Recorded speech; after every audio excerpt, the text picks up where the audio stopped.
Hello बच्चों, exercise 2 एक से लेके 15 क्वेश्चन डिस्कस करेंगे अपने आईएमए मॉड्यूल के। तो थोड़ी सी टिपिकल एक्सरसाइज है, इसलिए हम 15-15 क्वेश्चन का सेट ले रहे हैं ताकि टाइम आपका ज़्यादा यूज ना किया जाए, वीडियो थोड़ी छोटी बने। तो शुरू करते हैं, क्वेश्चन नंबर 1 से स्टार्ट करेंगे अपने। तो जो जो आपके डाउट है देख लेना। स्टार्ट कर रहे हैं क्वेश्चन नंबर 1, ठीक है। क्या है क्वेश्चन नंबर 1 अपने पास? देखो, इसमें तुम्हें कह रहे हैं a point source of light is placed in front of a plane mirror. ठीक है, ऑप्शंस में आपको दे रखा है only the reflected rays close to the normal meet at a point when produced backward, all the reflected rays only reflect small angle बनाती हुई rays, light of different colours. देखो, बेसिक सा फंडामेंटल सा आउटपुट है। As a fact आप याद रखना है, जब आपका प्लेन मिरर से जब भी इमेज बनेगी ना, जब भी प्लेन मिरर से इमेज बनेगी, तो जितनी भी रेज है सारी की सारी, जितनी भी रेज है, ऑल द रिफ्लेक्टेड रेज, जितनी भी रेज है ना सारी की सारी मिलेंगी उस जगह पे इमेज बनाने के लिए। तो ऐसा कोई ऑप्शन देखो, सेकंड ऑप्शन अवेलेबल है, तो आंसर क्या आ जाएगा? बी आ जाएगा। ठीक है, फैक्ट बेस्ड है तो थोड़ा ध्यान से आप लिखना इसको। When light is reflected from a plane mirror, changes occurs in। देखो, जब लाइट रिफ्लेक्ट होती है तो देखो रिफ्लेक्शन के टाइम, ये भी फैक्ट वाला है लेकिन अच्छा सवाल है, इजी क्वेश्चन है। रिफ्लेक्शन के टाइम क्या चेंज नहीं होता? फ्रीक्वेंसी नहीं बदलती, वेवलेंथ नहीं बदलती, स्पीड नहीं बदलती। क्या बदल जाता है? डायरेक्शन बदल जाती है, या हम डायरेक्शन को और क्या बोल सकते हैं? फेज बदल जाता है, फेज बदल जाता है, ये बदल जाता है। ये नो चेंज, और ये बदल जाता है। ऑप्शन देखो, कहते वेवलेंथ इन इट्स चेंज किस में आता है? फ्रीक्वेंसी नहीं आता, वेवलेंथ नहीं आता, स्पीड नहीं आता, किस में आता है? डायरेक्शन या फेज में। तो कौन सा ऑप्शन हो जाएगा? ए ऑप्शन हो जाएगा। क्या बदल जाता है? डायरेक्शन या फेज बदल जाता है। ठीक है, चलें आगे, अगला क्वेश्चन देखेंगे। आ जाओ नेक्स्ट क्वेश्चन की तरफ चलते हैं अपने। क्वेश्चन नंबर 3, क्या कहता है ये क्वेश्चन? ये कहता है a ray incident at an angle of 30 degree, mirror के ऊपर 38 डिग्री पर गिरती है, angle between normal and reflected ray. अच्छा, तुम्हें याद है प्लेन मिरर का कंसेप्ट? याद है, एक रे इंसिडेंट हुई ऐसे, ये नॉर्मल, ये रिफ्लेक्टेड रे। अब क्वेश्चन पढ़ो ध्यान से, 38 डिग्री पे इंसिडेंट होती है, यानी कि ये एंगल हो गया 38 डिग्री। तुमसे पूछा है नॉर्मल और रिफ्लेक्टेड रे में कितना एंगल होगा, तुमसे ये एंगल पूछा है। तो भाई एंगल आई एंगल आर के बराबर होता है, तो दोनों कितने हो जाएंगे? 38 डिग्री। क्या आंसर आ जाएगा? आंसर आ जाएगा ए। सिंपल सवाल है, कुछ नहीं, बेसिक सवाल है, ठीक है, आसान क्वेश्चन है। आगे बढ़े, चलिए क्वेश्चन नंबर 4। क्वेश्चन नंबर 4 देखिए क्या कह रहा है। क्वेश्चन नंबर 4 देखते हैं। 4 में तुम्हें बोला गया है mark the correct options. If the incident rays are converging we have a real object, if final rays are converging we have a real image, the image of virtual object is called a virtual image, if the image is virtual corresponding object is called virtual object। अब सुनो सीधा, ये भी fact based सवाल है।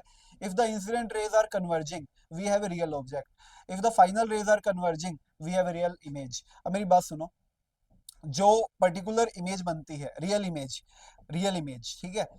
याद करो, ऐसा एक सेम सवाल हमारा प्लेन मिरर में आया था कि कन्वर्जिंग इमेज से अगर अगर हमें रियल इमेज बनानी है किसी मिरर से, तो रेंज कैसी होनी चाहिए? कन्वर्जिंग होनी चाहिए।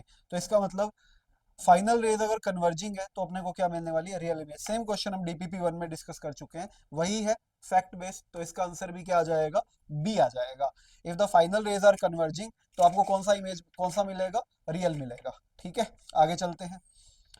स्ट्रेट लाइन और मैं एक्सप्लेन कर चुका हूँ डीपीपी 1 में, पूरा एक्सप्लेनेशन आपको वहां मिल जाएगा, पार्ट 1 में जाके देख सकते हो सेम क्वेश्चन को।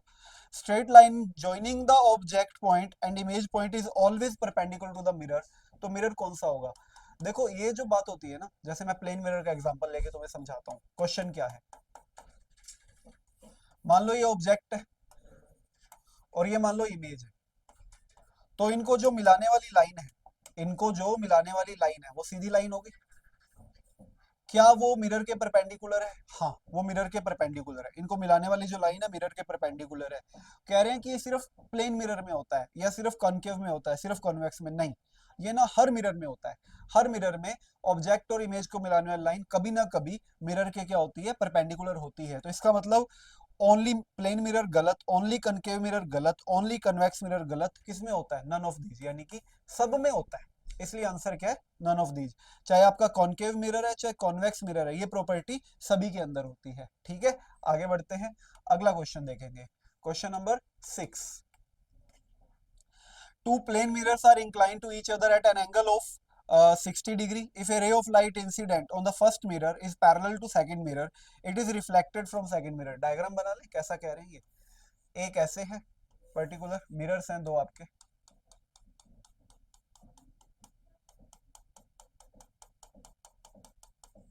इनके बीच एंगल है 60 डिग्री।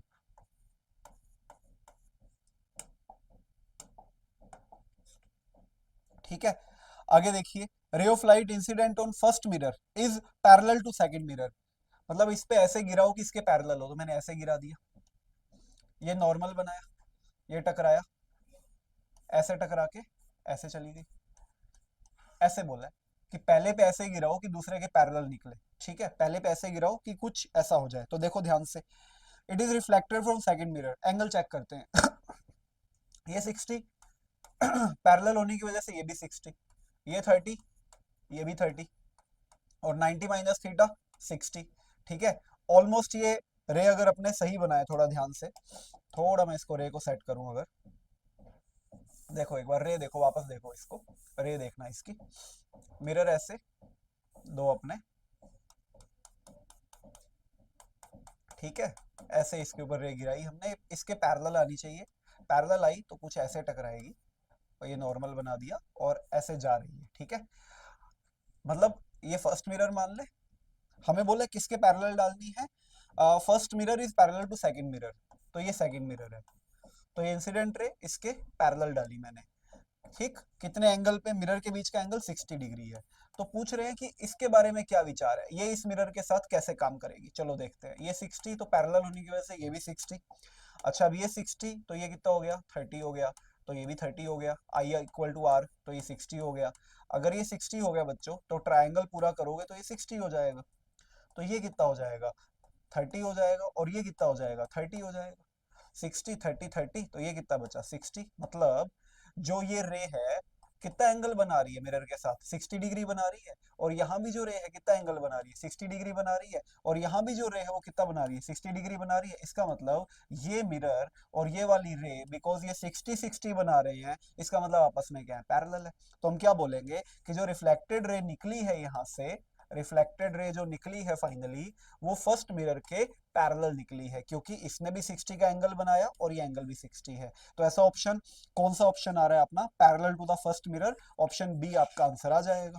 ठीक है, सिक्स का आंसर क्या आ जाएगा, बी आ जाएगा। डन, आगे चलते हैं। Two plane mirrors are parallel to each other and spaced 20 centimetre apart, spaced 20 centimetre apart. ठीक है, 20 सेंटीमीटर अपार्ट है। तो देखो सवाल देखो, 7 नंबर क्वेश्चन, दो प्लेन मिरर ऐसे लिख दिए हमने, एक और एक, दोनों के बीच का गैप कितना है, दोनों के बीच का गैप है 20 सेंटीमीटर, और यहां पे रख दिया कोई ऑब्जेक्ट, 15 सेंटीमीटर ए से है, ये ए मान लो मिरर, ये बी मान लो, तो ये गैप कितना है, 15 सेंटीमीटर, और ये गैप कितना है, 5 सेंटीमीटर। ठीक है, चलो इसको पैटर्न अपने को पता है, इमेजेस कैसे बनाई जाती हैं, कैसे बनाई जाती हैं हम लिख लेते हैं साइड में। इधर मान लो ए लिख लिया, इधर बी लिख लिया। ठीक है, इधर ए लिख लिया, इधर बी, जैसा नाम दिया गया है। अब इमेज लिखो, इससे पहली इमेज पीछे 15 पे बनेगी, इससे पहली इमेज 5 पे बनेगी, दोनों के बीच का गैप कितना है, 20।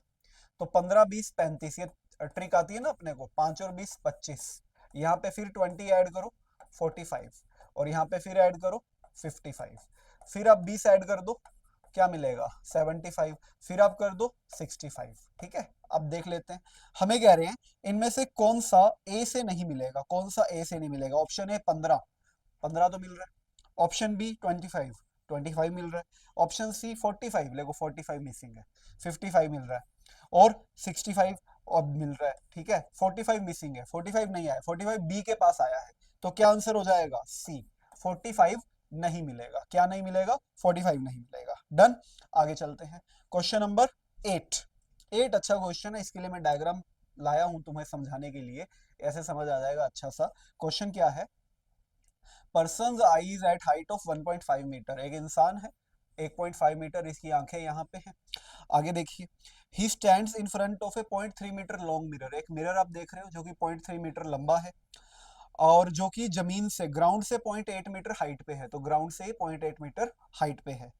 The length of the image he sees of himself, देखो रे डायग्राम से समझाना थोड़ा मुश्किल होता है इसको, इसलिए हमने एक कंडीशन कंसीडर करी है। तो ये इंसान की इस पर्टिकुलर से एक रे निकलेगी जो मिरर को यहाँ हिट करेगी, और एक रे बच्चों यहाँ से निकलेगी जो मिरर को यहाँ हिट करेगी। ये वाली रे पर्टिकुलरली यहाँ तक जाएगी और ये वाली रे आगे चल के वर्चुअली कहाँ से आती हुई फील होगी, यहाँ से। तो हमें एक्चुअली ये वाली जो लेंथ आप देख रहे हो इस ट्रायंगल के अंदर, ये फाइंड करनी है और ये लेंथ अवेलेबल है। अच्छा, एक फैक्ट, माना कि ये इससे x डिस्टेंस पे है, तो हमें पता है इसकी इमेज भी कहाँ बनेगी, x पे बनेगी, प्लेन मिरर की प्रॉपर्टी है। अब अप्रोक्सीमेटली आप ये जो ट्रायंगल देख रहे हो और ये जो बड़े वाला, ये तो एक तो ये वाला हो गया और एक बड़ा ट्रायंगल, एक तो ये ट्रायंगल, एक ये बड़ा ट्रायंगल, कौन सा बच्चों, ये वाला ट्रायंगल, ये वाला बड़ा ट्रायंगल, ये वाला, ये दोनों ट्रायंगल आपके सिमिलर हो जाएंगे, सिमिलर ट्रायंगल बन जाएंगे। ठीक है, एलिमेंट्स इक्वल करवा के हमें पता लग जाएगा कि ये ट्रायंगल्स जो है ना वो कैसे सिमिलर है, कैसे। पर्टिकुलरली ये वाला ट्रायंगल बड़े वाला और ये जो छोटा ट्रायंगल तुम्हारे पास है ये वाला, इनकी प्रॉपर्टीज, काउंटर पार्ट प्रॉपर्टीज की वजह से ये दोनों ट्रायंगल जो ये वाले क्या बन जाएंगे, सिमिलर। सिमिलर ट्रायंगल की क्या प्रॉपर्टीज होती है कि उनके लिए जो 0.3/L की वैल्यू होगी, यानी परपेंडिकुलर्स की जो वैल्यू होगी, वो इस बेस के, मतलब इस छोटे ट्रायंगल का बेस कितना है x और बड़े ट्रायंगल का बेस कितना है 2x, इसके इक्वल होगी।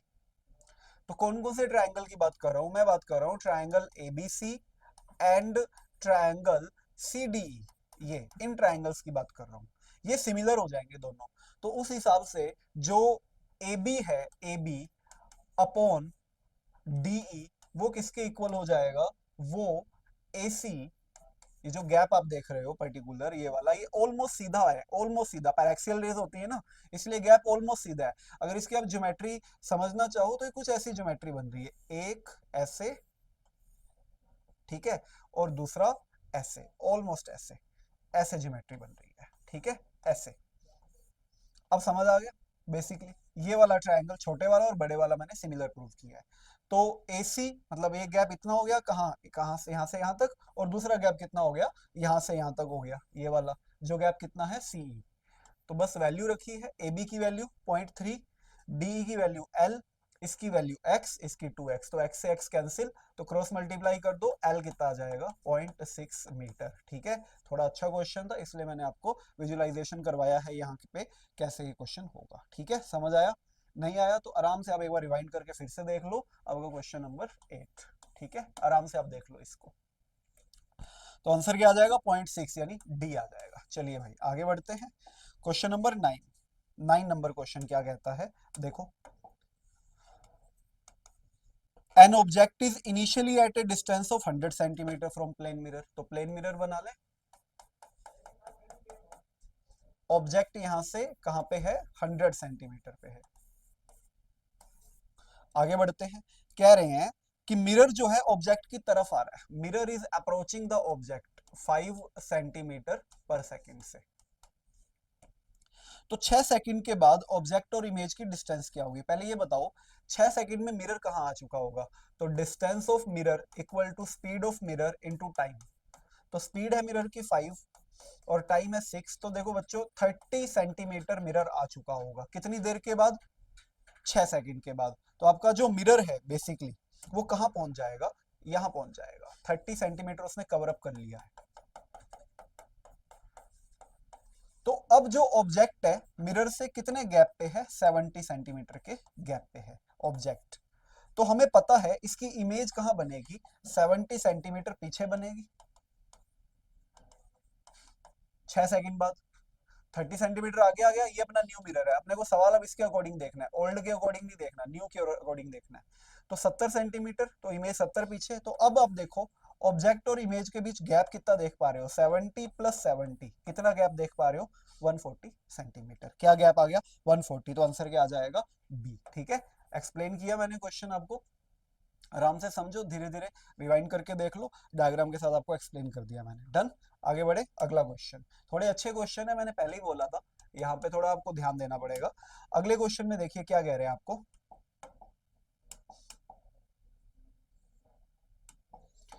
नेक्स्ट क्वेश्चन में तुम्हें बोल रहे हैं कि image of an object placed between two plane mirrors which are at 90 degree. दो प्लेन मिरर बनाऊंगा जो कि 90 डिग्री पे होंगे। ये मान लो अपना पहला मिरर हो गया,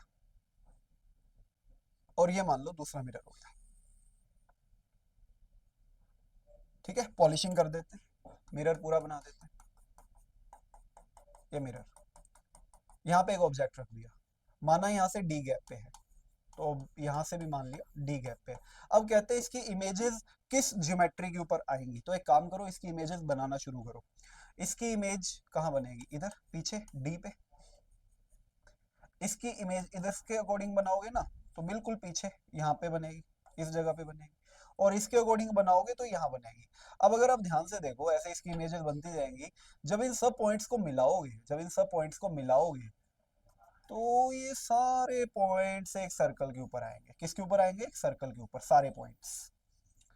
यही आपसे पूछा है कि जितने भी ये पॉइंट्स हैं, ये सारे के सारे किसके ऊपर आएंगे। तो क्या आंसर आ जाएगा, ये सारे पॉइंट्स हमारे जो हैं सर्कल के ऊपर आएंगे।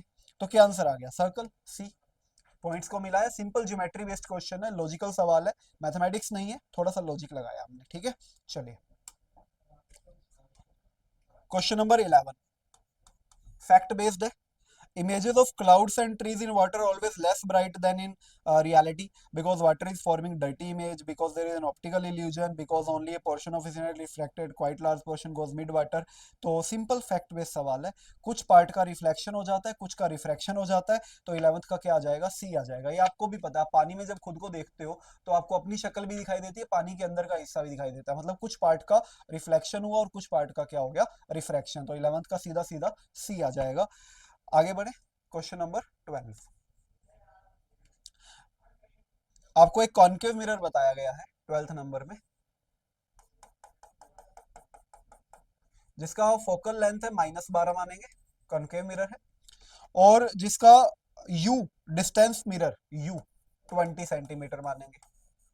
और ऑब्जेक्ट की स्पीड आपको दे रखी है बच्चों कितनी, 4 सेंटीमीटर पर सेकेंड दे रखी है। ठीक है, और ये ऑब्जेक्ट जो है मिरर की तरफ आ रहा है, 4 सेंटीमीटर पर सेकेंड। हमसे इमेज की वेलोसिटी पूछी है। क्या फॉर्मूला होता है, फॉर्मूला लिख लूं पहले, वी आई। मिरर नहीं चल रहा तो मिरर की वेलोसिटी नहीं कंसीडर कर रहा, -v² अपॉन u²v। ये आ गया, ये फॉर्मूला याद रखना, इसका मैं यूज करूंगा। तो पहले तो मुझे v निकालना पड़ेगा। v कैसे निकालते हैं, आता है हमें, हम बहुत बार कर चुके हैं। dpp2 पूरी हमारी इन्हीं पे थी, uf upon u minus F. u -20 -12 -20 +12, तो 240 अपॉन -8 क्या आएगा, -30। लो, v आ गया।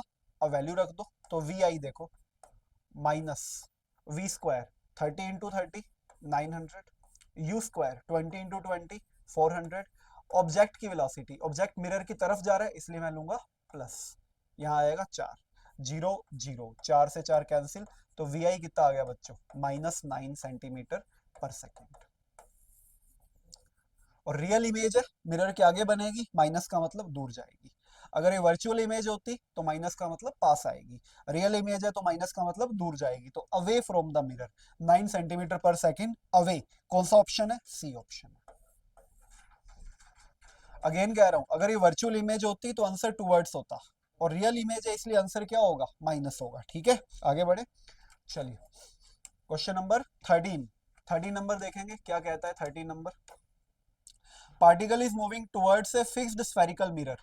अभी जो मैंने बात करी, image must move away from the mirror, must move towards the mirror, may move towards the mirror. देखो भाई, मैंने बोला कि जब तक रियल इमेज है तो कॉन्केव मिरर में वो जैसा है वैसा ही होगा, अवे जा रही है तो अवे, टुवर्ड्स आ रही है टुवर्ड्स। लेकिन अगर वो वर्चुअल है तो उल्टा हो जाता है, यानी कि वो मिरर की तरफ भी जा सकती है और मिरर से दूर भी जा सकती है। तो दोनों ही पॉसिबिलिटी है, तो सी आंसर आएगा मे move towards the mirror. Question number 14, फिर से मिरर वेलोसिटी पे सवाल है। क्वेश्चन नंबर 14 देखो क्या कहता है। क्वेश्चन नंबर 14, पॉइंट ऑब्जेक्ट है प्रिंसिपल एक्सिस पे, रेडियस ऑफ कर्वेचर 20 सेंटीमीटर।